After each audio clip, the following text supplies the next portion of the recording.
Welcome back. Today we're going to be doing a review and quick teardown of a little gift my wife got me for Christmas. This is a Reward Lodge brand pop-up lantern. As you can see, it is LED. Now interestingly, you can see this actually uses straw hat LEDs. We'll get into that in a minute. What can I say really about this from the outside here? It's got 30 bulbs in there, 100 lumens total. Collapsible container. It's got these carry handles in the front, which you can see are here. At first when I saw this, I didn't realize it was collapsible until I read the back, obviously, but I thought these bars were like protectors, but it does make more sense that it does collapse. Anyway, we'll show you the back here. Now this is something she picked up in Kohl's. Of course, it's a gift, so I don't know how much it cost, and I'm not going to ask either. There is this on the bottom. Not sure either way, as I say it. So yeah, this does collapse. I did take a good look at this already the other night just to get an idea of what it looked like. The bottom unscrews. That's where you'll put your 3 AA batteries, which I do have here at my desk.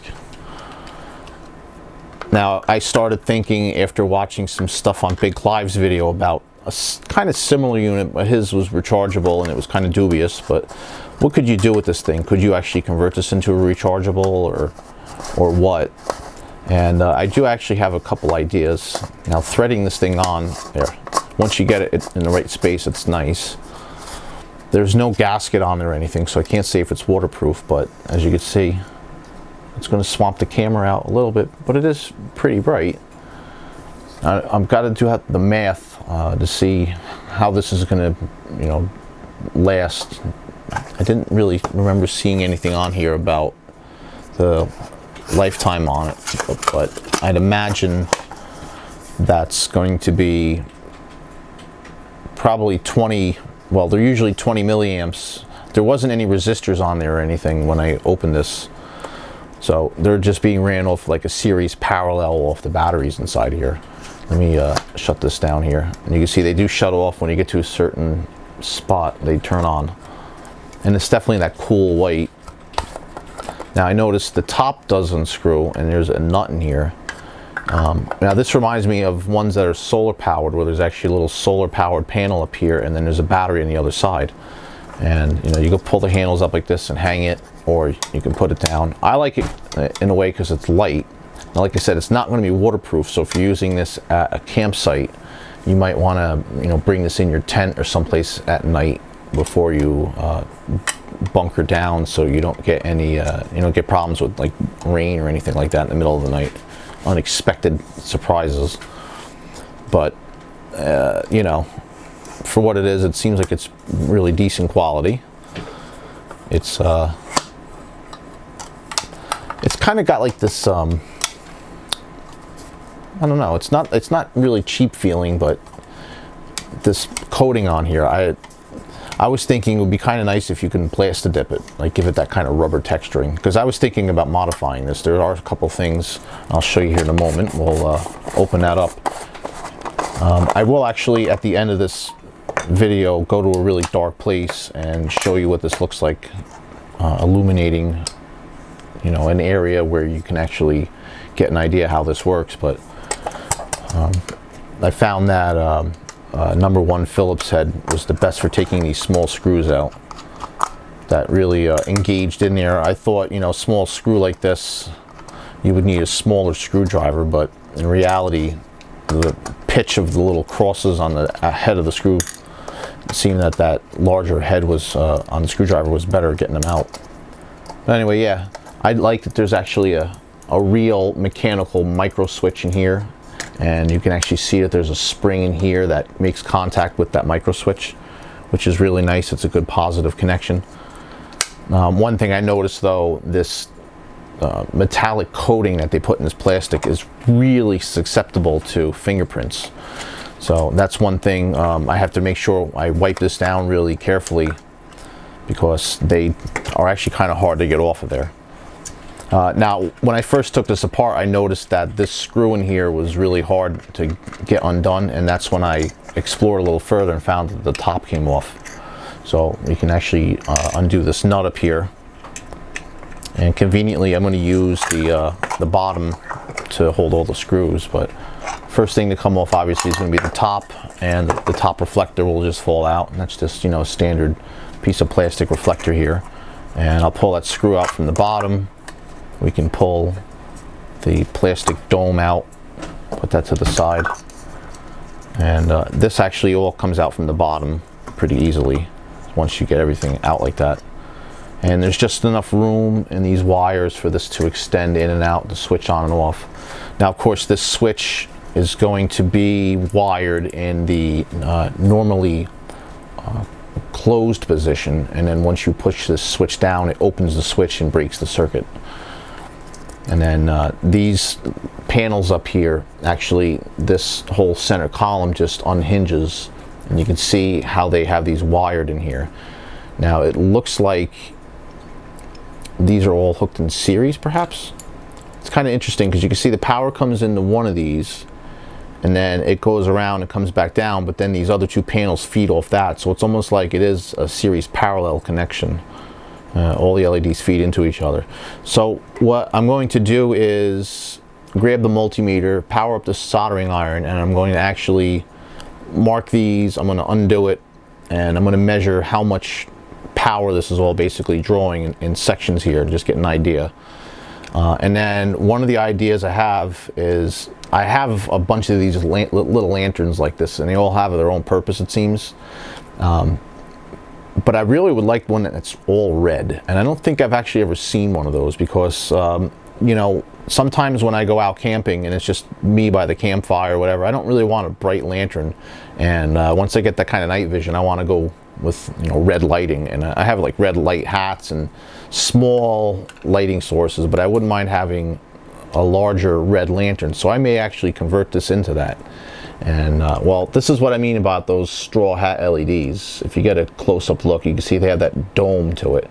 It's still that same familiar, it looks like it's a 5mm diameter, just like a regular LED is, but the epoxy dome on top is short. It's right up next to that element, and you can actually get straw hat red LEDs, and they look just like this, except the little disc in there with that phosphor on it's different. You won't have that little yellow tinge, and that's what lights up. Interestingly too, this can actually be converted into a straight light like this. Like you can actually mount this onto a panel and use it like that. So if you're looking for something that's very easily hackable, you can certainly do that with this, which is really cool. Other things I'll mention, since I kind of have this all apart right now, the dome here has these keying ridges on here, so when you go to put this back together, you'll notice that they only line up in one area, and that keeps this from spinning. Also the top, you know, all these things pretty much have the same kind of keying to it. Now it's another thing that's interesting to me is the bottom. To get the batteries off, you have to unscrew the cap quite a bit, but to get the top off, it's like a quarter turn off, it pops. Things you could do with this, like I said, you could possibly put some kind of a charging circuit into it if you really wanted. I mean, there is a fair amount of room up in the top here for something like that. You can also probably get like a flat lithium-ion battery and stick it up there. Perhaps you can put rechargeable batteries in the bottom. And I think actually converting the red LEDs, which usually are lower voltage than white LEDs, that's going to change the battery requirements here too. So I may need to use a resistor, something, you know, to drive them at the proper voltage so I don't burn out the LEDs quicker. The other thing is too, having the lower voltage of rechargeable batteries in the red situation will be better for that, because that's closer to the operating voltage, whereas running rechargeables on this now with white, you're not going to get the right voltage initially, even with full batteries, because they don't have as high of a voltage on them as straight brand new alkalines would. But anyway, that's enough about that. What I'm going to do now is actually put this back together, and we'll go to a dark area here in my house, or maybe even outside, and I'll show you what it looks like lit up. Okay, got her all back together, and I decided to put the camera into an automatic white balance and exposure mode, so we can go ahead and see what this looks like as I start to eliminate lights in this room here. because I figured this is the easiest thing to do. Oh, and I should also turn off all my camera lights here as well.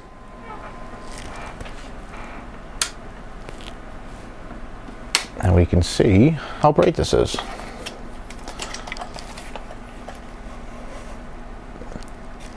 I'll put it behind the camera so we get an idea. And that's nice and bright indeed.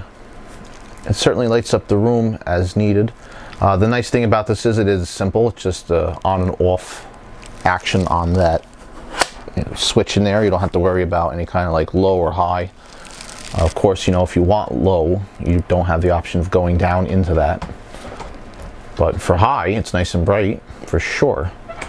And yeah, I definitely am going to get some straw hat LEDs in a future video, and whenever they come in, of course, I'll replace these white with red, just because I really would like to have a red lantern, and I think that's the best way to get that. And of course, doing it yourself is certainly really cool. And you know, as I put this together and am testing it out now, I realized I did say I was actually going to show you what the current reading of each of these little modules inside here was. So I will definitely go ahead and do that now. Okay, as we can see here, I got the battery box turned over, and I have the actual multimeter connected to the terminals here, where you can see the voltage. Now we're expecting, if they were brand new batteries, it'd be 4.5 volts. If they were 1.5 volt batteries, we are showing 4.22 volts, so we're going to note that. And that's of course just with nothing on it. When I turn it down, we can see we get a drop of down to 3.61, and of course dropping. Now these aren't of course the freshest batteries. These are just ones I had laying here that I tend to use for demonstration purposes like this. However, if we really want a little bit more accuracy, I can hook it up to a multimeter here, or I should say my actual benchtop power supply that I can actually set a voltage and current to, and we can see how much current draw we get on that and everything. But I want to do it this way first. So what I'll do now is I'm going to disconnect one of these leads here, and we're going to connect this to get the amperage off of that pack. And initially I was seeing 0.72 amps, so of course that's 720 milliamps, and it's actually dropping now as these batteries start to drop out. And if we do some rudimentary math here, we'll find that 30 LEDs draws 24 milliamps each. If you do the math, divide that 720 out.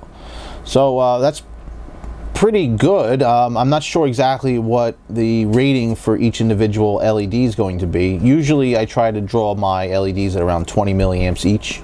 So I know that's a little high for that. So perhaps if you wanted to give this light a little bit of longevity, you can put an resistor in there someplace and try to, you know, dissipate some of the power there to, you know, draw less power to the LEDs and make them last longer. Normal alkaline AA batteries tend to have a capacity of 1250 milliamp hours. So looking at that and looking at the 720 milliamp draw, I could imagine the runtime on this wouldn't be terribly great.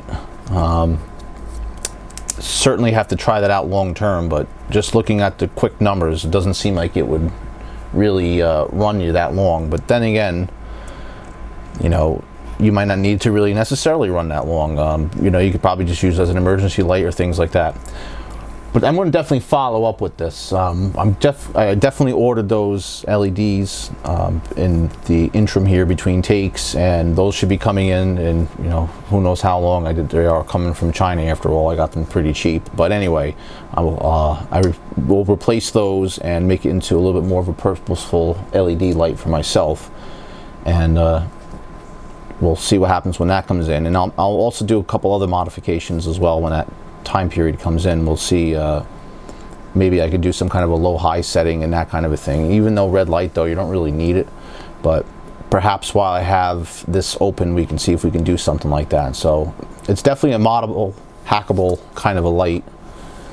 And one of the other things I'll mention before I end this particular video with this particular light is, if you actually wanted to, you could leave this in the extended position like this and actually fix these metal brackets here to actually act as a guard, which is what I initially thought they would, and use a different kind of hook system at the top, and of course attach this more permanently. And what that does is gives you a lot more room in here, so you can perhaps use larger batteries, and you can fix this from becoming a collapsible unit at that point. But then using larger batteries, of course, gives you a larger capacity. And I'm thinking you definitely should be able to fit 3 C batteries in there. I mean, it certainly looks like it. I don't have any on the bench right now, but that's something I'll definitely have to try out in a future mod and see perhaps if we can actually do that, because that would be pretty interesting. If you can get 3 C batteries in this thing, you can definitely get a lot better runtime out of it. And you know, you might not necessarily care about the weight. Of course, the collapsible AA size, you know, as intended, is exactly what it was for. I mean, obviously, you know, this is just a simple review in a way, but not, because, you know, once you get something into my hands and I look at it like this and say, hey, for the money, maybe this can be something else besides what it is. After all, you know, who says it has to stay this way? It was cheap enough. And, you know, since I already have white lights, why not make it, like I said, red, or find out if I can make it have a longer run time or anything like that, just because I can. And with that, I want to thank you for watching this particular video. I will put a link to a couple other videos you can check out up here on the side, and I'll also put a link up here to subscribe to this channel. Thank you guys for watching. We'll see you next video.